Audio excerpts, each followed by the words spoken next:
എന്തായാലും ബാംഗ്ലൂർ വെക്കേറ്റ് ചെയ്ത് പോവല്ലേ. അപ്പോൾ എൻ്റെ കൂടെ 2018 റൂമിലുണ്ടായിരുന്ന എൻ്റെ ഒരു ഫ്രണ്ടിൻ്റെ അടുത്ത് ഞാൻ മീറ്റ് ചെയ്യാൻ പോവാണ്. അവൻ നിൽക്കുന്നത് മടിവാളയാണ്. പക്ഷെ ഇന്ന് ഞാൻ ബൈക്ക് എടുക്കുന്നില്ല. അങ്ങനെ 1S ബോട്ടിൽ വെള്ളം നിറച്ചിട്ട് അത് കൊടുത്തിട്ടാണ് ഞാൻ പോകുന്നത്. ഇതാണ് എൻ്റെ റൂമിൻ്റെ പാർക്കിംഗ് ഏരിയ. ഒരു റൂമിന് ഒരു പാർക്കിംഗ്, ആ ലെവലിൽ അവിടെ നിൽക്കുന്നത്. പിന്നെ ഒരു ഓള സൂമ അവിടെ നിൽക്കുന്നുണ്ട്. ഈ ബിൽഡിങ്ങിൻ്റെ പണി നടക്കുന്നതുകൊണ്ട് എപ്പോഴും രാവിലെ പെട്ടെന്ന് എണീക്കും. ഇതാണ് ഞങ്ങളൊരു വില്ലേജ് ഏരിയ, സിറ്റിയിൽ നിന്നൊരു വില്ലേജ് ഏരിയ. എത്ര മെട്രോ സിറ്റി ആയാലും ഈ ട്രാക്ടറും കാളവണ്ടിയൊക്കെ തന്നെ ഉള്ളൂ ഇവിടെ ഉള്ളത്. എന്താ പിള്ളേരൊക്കെ നടക്കണേ. ഇന്നിവിടെ പെരുന്നാളാണ്. സാധാരണ ഫസ്റ്റ് ഇവിടെ പെരുന്നാൾ കഴിഞ്ഞിട്ടാണ് നാട്ടിൽ പെരുന്നാൾ. ഇപ്രാവശ്യം മാറിപ്പോയി. അങ്ങനെ മാർത്തള്ളിക്ക് ഞാനൊരു ബസ് പിടിച്ച്.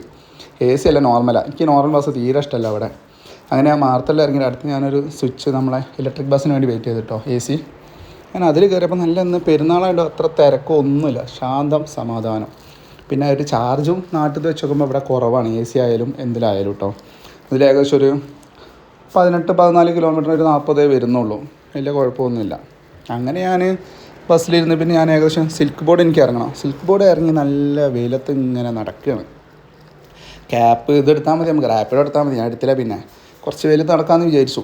അങ്ങനെ അത് കഴിഞ്ഞപ്പോൾ കുറച്ച് പിള്ളേർ നമ്മളെ പള്ളി വിട്ടു പോകുന്നുണ്ട്. നമ്മുടെ മടിവാള നെഹദിയില്ലേ, നെഹദീൻ്റെ അവിടെ കുറച്ച് പിള്ളേർ ഇങ്ങനെ പള്ളിയൊക്കെ വിട്ടു പോകുന്നുണ്ട്. നെഹദിയൊക്കെ ഒന്ന് ഓഫാണ്, കാരണം പെരുന്നാളാണല്ലോ അവിടെ. പിന്നെ ഞാനങ്ങനെ മടിവാള ഏരിയയിൽ എത്തിയിട്ടോ. പിന്നെ ഈ ഒരു കണ്ണാടി ഉണ്ട്. ഇതൊക്കെ ഒരു കാലത്ത് ഞങ്ങൾക്ക് അത്രയും ബെസ്റ്റ് ആയിരുന്നു. അങ്ങനെ സ്ട്രീറ്റിലൂടെ അങ്ങനെ നടന്നപ്പോൾ നല്ല വെയിലുണ്ടപ്പോൾ ഒരു ജ്യൂസ് മേടിച്ചതാണ്. കാരണം പെരുന്നാളായിട്ട് ഒരു കടയില്ല, അത്യാവശ്യം നല്ല കുഴപ്പമില്ല. പിന്നെ ദുനിയാവൊക്കെ പൂട്ടി. ഈ ഏരിയയിലൊക്കെ എനിക്ക് ഒരുപാട് ഫ്രണ്ട്സ് ഉണ്ട്, പക്ഷേ ആരും ഞാനങ്ങനെ മീറ്റ് ആക്കിയിട്ടില്ലായിരുന്നു. എൻ്റെ 2-3 ബെസ്റ്റ് ഫ്രണ്ട്സ് ഇവിടെ ഉണ്ടായിരുന്നു. പിന്നെ ഇവനെ ഞാനായിട്ടു ഇപ്പോഴാണ് ഞാൻ കാണുന്നത്. എൻ്റെ ബെസ്റ്റ് ഫ്രണ്ടിൻ്റെ PGൻ്റെ ഓപ്പോസിറ്റ് അവൻ്റെ വീട്. പക്ഷേ ഞാൻ അവരെ മീറ്റ് ആക്കിയിട്ടില്ല, കാരണം ഞാനിവിടെ ഉണ്ടാകുമ്പോൾ അവനവിടെ നാട്ടിലുണ്ടാവും. ആ സെറ്റപ്പ് ആയിരുന്നേ. അങ്ങനെ സെക്കൻഡ് ഫ്ലോറൊന്നും പറഞ്ഞ് ഞാൻ കയറി. സെക്കൻഡ് ഫ്ലോറിൽ ഞാൻ ജസ്റ്റ് ഒന്ന് കോൾ ചെയ്തപ്പോൾ തന്നെ എനിക്ക് റൂം കിട്ടിയപ്പോൾ ഇവർക്ക് നല്ലൊരു ഇഫ്തർ നമ്മുടെ പെരുന്നാളിനൊരു മീറ്റ് ഉണ്ട്, അതിന് പോകാൻ വേണ്ടി ഇവിടെ ഒരുക്കത്തിലായിരുന്നു ഇവരെല്ലാവരും. റൂമൊക്കെ അലമ്പായി കിടക്കുന്ന ആദ്യം എന്നോട് പറഞ്ഞിട്ടുണ്ട്. ബാംഗ്ലൂർ ബാച്ചിലേഴ്സിൻ്റെ റൂമല്ലേ, ഏറെക്കുറെ നോക്കിയിട്ട് കാര്യമൊന്നുമില്ല. ഒരുത്തനത് അവിടെ അയൺ ചെയ്യുന്നു, വേറെ ആളവിടെ ഡ്രസ്സൊക്കെ ഇട്ട് സെറ്റാക്കിയിട്ടുണ്ട്. ഇവരെന്തായാലും 1 മണിക്ക് പോയി കഴിഞ്ഞാൽ ഒരു 4 മണിയാവും റിട്ടേൺ വരാമെന്നാണ്. പിന്നെ എൻ്റെ 2 ഫ്രണ്ട്സ് വരാൻ 7 മണിയാവും. അപ്പോൾ ഞാൻ പിന്നെ അതുവരെ ഈ വീട്ടിൽ നിൽക്കാമെന്ന് വിചാരിച്ചു.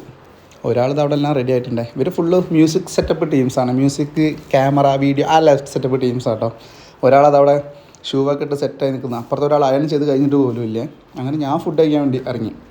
അങ്ങനെ നല്ലൊരു അമ്പൂർ കട കിട്ടി. അമ്പൂരിൽ 100 രൂപേൻ്റെ ബിരിയാണിക്ക് ഇപ്പോൾ ഇവിടെ 150 ആയിട്ടുണ്ട്. കാരണം വിറകടുപ്പിലാണ് ഇപ്പോൾ ഇവന്മാരെല്ലാം കുക്ക് ചെയ്യുന്നത്. അങ്ങനെ അതും കഴിഞ്ഞ് ഞാൻ നൈസായിട്ട് നേരെ റൂമിൽ തന്നെ വന്നു.